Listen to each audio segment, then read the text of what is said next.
In every democratic society, political office holders are elected into office by ballot casting or voting, either to rule or to represent their people. Over the years, most Nigerian voters seem to have lost confidence in the system, either from previous bad electoral experiences or disappointment in the electoral process. And as a result, such people no longer believe their votes will count.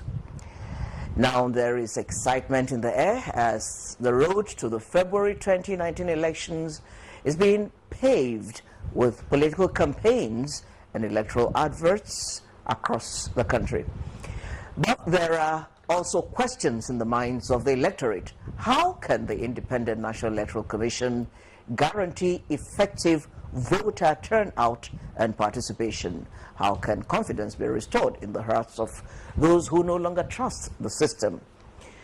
And what can other electoral institutions and civil society groups do to assure doubting Nigerians that their votes will count this time around? And will their votes count? We're coming right back with answers to these questions and more on Nigeria Today. My name is Kande Daniel. Welcome.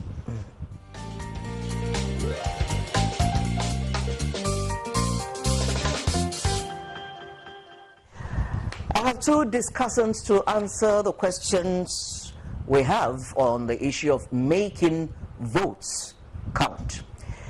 Mazi Peter Okorafor is the National Secretary, Coalition of APC Support Groups. He's also the National Secretary, he's also a member 2018 APC National Convention Committee, in addition to being member Presidential Technical Committee on Sensitization. Mazi Okorafor, nice to have you on Nigeria Today. Pleasure is mine. Good evening. Welcome. Ambassador Nkoyo Toyo is a former member of the National Assembly and a former Nigerian ambassador to Ethiopia. Among other things, she is also founder Gender and Development Action Guide. Ambassador Toyo, you're welcome to Nigeria Today. Thank you very much, Gandhi. Thank you. Now, we are dealing with a matter that has the potential to either make a nation great or even to the contrary, to dwarf her. So, making votes count. Ambassador Toyo, what do you make of this phrase, or should I say this phenomenon?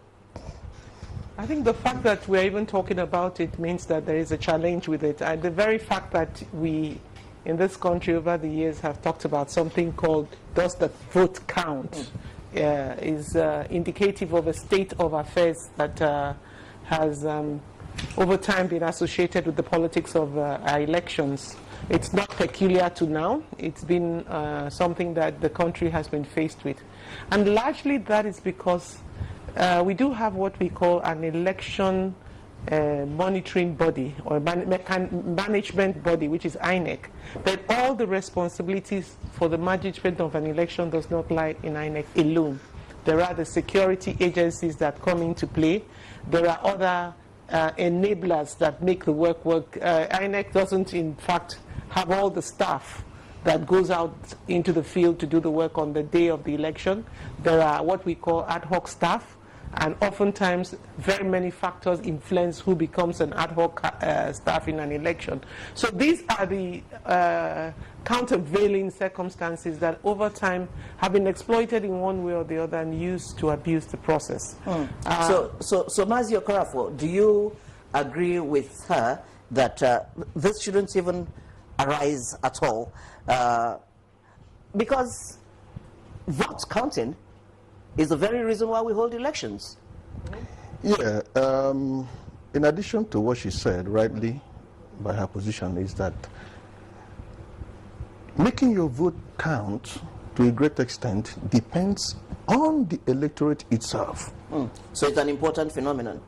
We always jettison that responsibility to INEC, security, and what have you. You casted vote, you run an election, you have an agent, you have INEC observers. When these votes are casted, nobody will rig you except you leave your duty post. The greater responsibility of ensuring that your vote counts is for you, whose civic responsibility it is to protect the vote you cast. All right, in a few minutes we're going to be talking about who does what to make votes count. But for now, Mazi Okorafor, can you help us articulate some of the possible reasons why we have come to the point that some Nigerians believe that their votes do not count? Well, historically, it's been in existence. Between 1956 and 1959, we had electoral violence at the onset of our democratic process in this country, in the First Republic. We lost about 154 souls in that election. And he went on, he graduated. Between the year 1999 and 2007, about 15,000 souls died. Between the year 2008 and 2011, about 800 people were killed. Recently, in 2015 election, I know about 58 people died. So it's historical. But the bottom line is, why is it so? For me, I think that the greed of men, the selfishness, greed for power to acquire illegal wealth, sponsors abuse of electoral processes. If we can reorientate our conscience, you will not have any reason to make election process a do or die affair. It's a do or die affair because you have an ulterior motive that is hinged on corruption. If your mindset in going to the public service is for the governance, good governance of your people, representative democracy, you won't fight over it because it's sacrificial. But when it fails to be sacrificial, is selfishness or self-centeredness, then you cut corners. Right. Ambassador, can you share with us what impacts you would think that this negative attitude about votes counting has had on the Nigerian political system, as well as the individual voter or potential voter? I think this is a debate about whether the chicken comes before the egg or the egg comes before the chicken. You know, the point being that if a system is bad, it produces bad results. If a system works, it produces better results. Fundamentally, as a country, we are yet to work our systems to a level that they work. So we must come to the fact and realization that there is something they say about us, oftentimes, which we parry away. But the truth of that is that there is a lot of things to suggest that that is true. People say we're a failed state. Some say that we are a state in the process of being failed, you know. But what the point I'm trying to make there is that when you have a state that is fundamentally weak in its capacity to manage its systems and its institutions, it produces results that contradict the very purpose for which those institutions exist. And the point, therefore, that flows from that is that people have looked at their capacity of many of our institutions in Nigeria to protect even the things or the mandates they are given. And they turn around and say to themselves, when did this business of protecting your mandate started? It started because we saw the institutions were failing to deliver on the very basic things that they were supposed to do. INEC is supposed to count, and it didn't count. Yeah, so I was about to ask you, in terms of institutional interventions, when we set up the independent, keyword independent National Electoral Commission, it has not solved the problem, has it? And why not, if not? Well, that's the point I was trying to make. It's because if you think about the country, the culture of impunity, the culture of setting aside rules, the failure of the rules of law, there is an electoral act that almost every assembly of the National Assembly makes sure there's one amendment on the other to improve. Now we are talking of electronic voting. Now we are talking of go and get your PVC. We're talking of all manner of things. You then come to the point of the election itself, some so-called technical or so-called logistical. everything to suggest that the institution itself is unable to deliver on its own very mandate happens in the field. But those are even matters that we understand. The new face of the challenge is that because democracy is about contestation and we are an evolving democracy, we are just emerging. We're not yet there. We don't have the ethical values that go with a decent democracy. The contestation is so stiff. And when you have a stiff contestation, people resort to just anything, including undermining that very system that is supposed to produce an election that counts. I am totally against anybody asking anybody to go and protect his mandate. The system has to deliver on the mandate. How many people can protect their vote? If all of us are trying to fight over, I put my own, you put your own, no, what I put was wrong, everybody has his own narrative on what that vote they cast is. So the institution has to be in a place, and like you say, it's an independent institution. It has to be in a place to mediate on our differential interest in such a way that our interest does not undermine the good and the general setting in which we find ourselves. So basically, it's a failure of institutions. It's a failure of systems. Look at where we are today. Today we are a few days to an election, and we do not quite understand where we are in terms of that process. Is it that the process itself is being already undermined by the things happening, or are we expected to see a different outcome at the end of the day? So the contestations and the lack of a culture of doing things in a particular way that enhances the democratic systems and cultures, it's not limited to one party or the other. It's a Nigerian thing. It's a Nigerian way of doing things. We take things to a level that we also undermine even the things that we try to make. I wish you could put the Nigerian in quotes. Mazi Okorafor, what would you say to her comments about the failure of institutions? Do you think this is a developmental phenomenon? Is it an evolving process? Is it something we're on the way to overcoming, or we need to do something drastic to cut it short? Well, at this juncture, I have a little bit disparity from her view, because the present administration have been doing so well to ensure that this institution function effectively, to guarantee that our vote counts. Under the administration of President Muhammad Buhari, we have seen him supervise a few governorship elections in some states, and every Nigerian watched it, and INEC was given a pass mark as against what it used to be. You saw the Bayelsa state election that held a few years back, where APC candidate lost a PDP candidate in the president governor. You saw what happened in Edo. They chased themselves close by to close by. Also, you saw Ondo state election and Ekiti. What's dramatic is the Anambra election, which is normally used to rigging, thuggery, ballot snatching. But under the present administration, they ran free and fair election there, and everybody saw it. And APC lost to ABGA. So for me, under this present administration of President Muhammad Buhari, the institutions are being geared up to work, and they're working.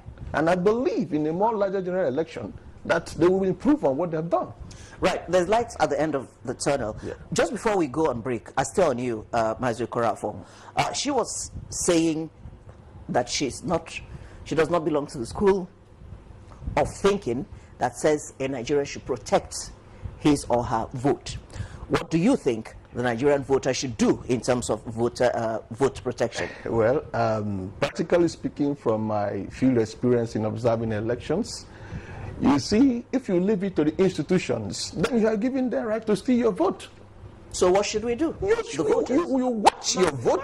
Mercy, you have just contradicted yourself. No. You are doing greatly the institution. No, I'm talking about the past. We are talking about the past. We are talking about the past. Yeah, we can still talk about even where there is success or failure. It's about the past we are talking about, because I believe the discourse is not on the present administration. It's on the past activities. Because if we subject the present administration and INEC's performance, I think everybody has given them pass marks so far.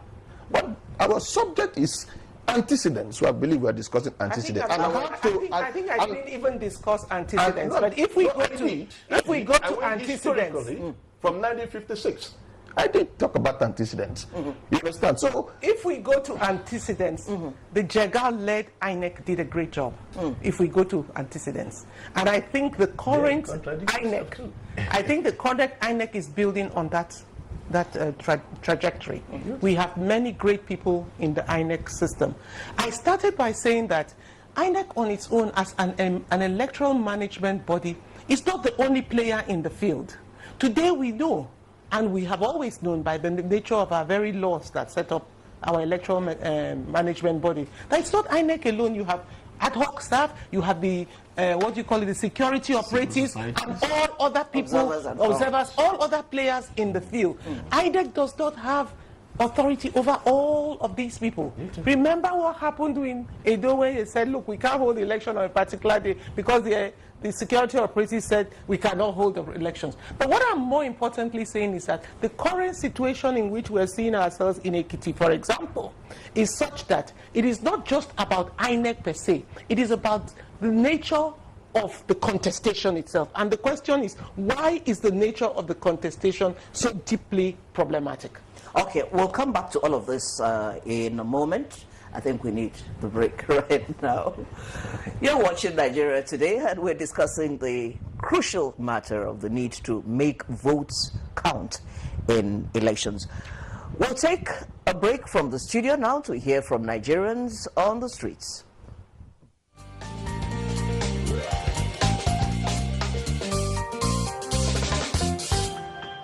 The federal government should make sure we have enough security that will guide our votes, and even we, the voters, after voting, we are not there to fight or to cause any violence. We have to be there so that we'll make sure they count our votes. We'll know how many they vote for APC, how many they vote for PDP or Afghani party, so that when we hear the final result, we know that it's what we heard from the initial place. Not to be violent in the process. You stay to look forward, saying that your vote counts. And when you do all these things, we know that we will head to a better place in the time to come. We will try to be there and make sure they count it for our president. Then we should avoid any trouble. We should avoid to trouble somebody. Ensure that we support INEC in ensuring that the card reader technology is applied.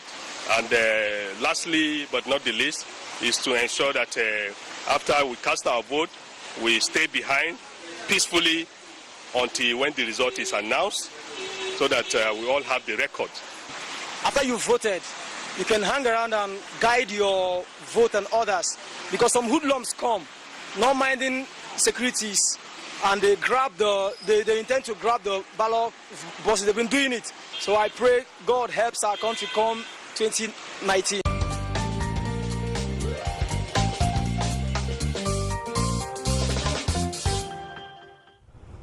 Welcome back. Mazi Peter Okorafor and Ambassador Nkoyotoyo are still here. Well, the good thing is Nigerians do have opinions about issues any day. You just watched. I'm curious to know where you would place our respondents. Are you placing them in the box of the doubters or in the box of the believers in the political system? Mazi Okorafor, let's hear you. yes, I think I will call them optimists, because the APC-led government have provided enabling environment to make Nigerians believe that 2019 election is going to be credible. They said the taste of the pudding is in the eating. We may have done little elections, but those elections are serious landmark that could give us a picture of what to expect in 2009 general election, 19 rather. And of course, Nigerians witnessed our convention, the APC National Convention. It was strictly and purely democratic. The president himself got up and voted. Unlike in the past, where they would just reel out names and say, everybody returned unopposed. Our president went and casted his vote at the convention for his candidates. And then he supervised governorship elections across this country, about 4 states now. And they went without interference from the state, and they did their job under his purview. So I think there is hope But even though while we have hope, we know that some opposition people and those greedy, ambitious politicians out there masquerading in various political party form, they may want to try their gimmicks like they always do. But this system will not allow that, because we have a watchdog who is committed to transparency, integrity, and probity. You know, somehow I'm glad that we all agree that it is important that votes should count, especially as 2019 approaches. And despite the argument we had before the break, there is a point of agreement that the vote should count, and people should do what they can to protect the votes. Certainly. But where they cannot do anything, institutions should come in. So, Ambassador Nkoya, I want to hear your opinion. You are strong as a member of the civil society. Can you share with us your thoughts on some of the things civil society has been doing and should be doing to move us even further on the issue of making votes count? I think given the whole debate on whether the vote counts at all and how you can make it count has been a civil society campaign. It has come from the civil society. All this question about stand there, protect your mandate, even the mandate question all came out of civil society. But I also do know that in actual fact that in practice, making the electorate accountable for that vote is actually putting an unnecessary onus on them. Because like the last speaker said, if you listen to them, that hoodlums come, this happens, that happens, and undermines the process. It sometimes gets violent and dirty. So why would you, as INEC, sit down aside and allow me to protect my own vote to the point that I'm fighting and sometimes being killed in order to protect that vote? So you're putting an unnecessary onus on the voter, as it were.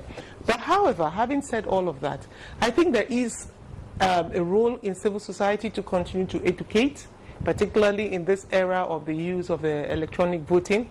Let us hope and believe that some of the setbacks we have seen with the use of those technologies will be addressed. Let us hope that even that technology itself would not be undermined by that same institutional thing that we are dealing with.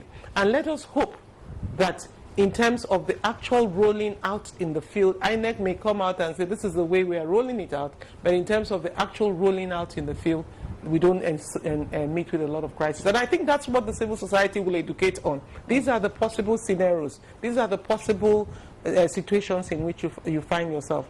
The whole question of an election observer mission is also to be able to give an alternative opinion. But it's just an opinion. It has never counted in the law.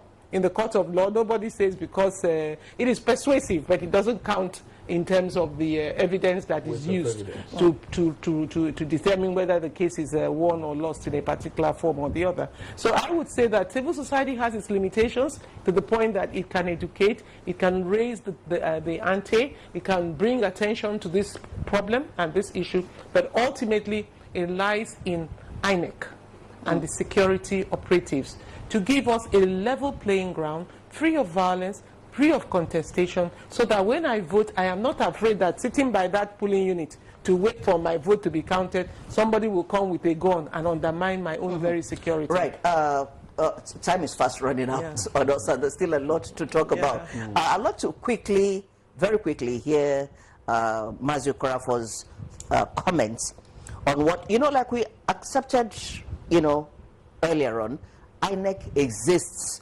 basically, simply put, for the purpose of making votes count. So now that we're talking about this, what do you think the Commission can do differently this time around to make the system better? I think that they have already started what they should do to make the system better. They put it in place already. It's in process. And to me, those few elections were litmus tests. And they got quite impressive pass mark. I could credit them over 65%, going by what happened in those elections. All right. Going forward, do you think modern technology has any way? She made a reference to electronic voting. Do you think we can tap into modern technology going forward to support the efforts of government to restore credibility to our electoral process? Yes. I remember in 2000 2007 election, the World Bank, European Union, I think they approved about $50 million for polling unit surveillance, digital surveillance cameras, which was presented to INEC. Then I happened to be part of that process. But somewhere along the line, because of power problems that will power the various units in the various polling units, that project never took off. And I know, if you know what the present administration is doing, so much is being done to improve the power sector. And until we improve the power sector, certain level of technological innovation cannot be introduced now. For instance, like the one I'm talking about, the digital surveillance cameras at polling units. It captures the activities directly at the polling unit and returns them at the collating center where they're centrally monitored. Well, if you talk about the other electronic voting system, well, I think the past elections we did fine. Maybe government will have to finance INEC enough to improve on that. Right. You know, in closing down, there's something that has developed of recent in Nigeria. Just briefly, maybe 10 seconds each. I want to hear what we think about the recent coming alive of young people in Nigerian politics, the interest they have shown of recent. In what way is this playing out in your mind, positively or negatively, as we approach elections? You mean too young to run? Yeah, the interest of young people in elections. Oh, well, we saw that very strongly in 2015, that they had used the social media. And just to add to the point you made earlier on, I think beyond whether we have access to power or not power, even our mobile phones can do quite a lot in terms of the technology it is used. But we need to cue that into a genuine process of wanting to know what actually happened in the field. The first question we need to ask ourselves is that, yes, INEC, your job is to see that this thing works and the votes count, but you must be genuinely interested in doing that. And just to say that the young people are great and they would do as well as they can do when there's an environment that enables. But with what we are seeing in Ekiti State today, that is not. It's going to have huge implications for what happens on Saturday. Whether the vote will count on Saturday or not, the harassment of the Ekiti government today is definitely an indication of a very different standard. And this has nothing to do with INEC. This is the security undermining INEC even before the election. Okay, I'm sure we'll get more reports on that subsequently, and we have actually run out of time. That's about all we can do in our half-hour slot. But your contributions have been very useful and well appreciated. Mazi Peter Okorafor, National Secretary Coalition of APC Support Groups, thank you for your time. Pleasure is mine. My dear sister, Ambassador Nkoyo Toyo, we appreciate your time too. Thank you. And that's Nigeria Today for this Wednesday. The program comes to you live every weekday, same time. Thank you for watching. My name is Kande Daniel.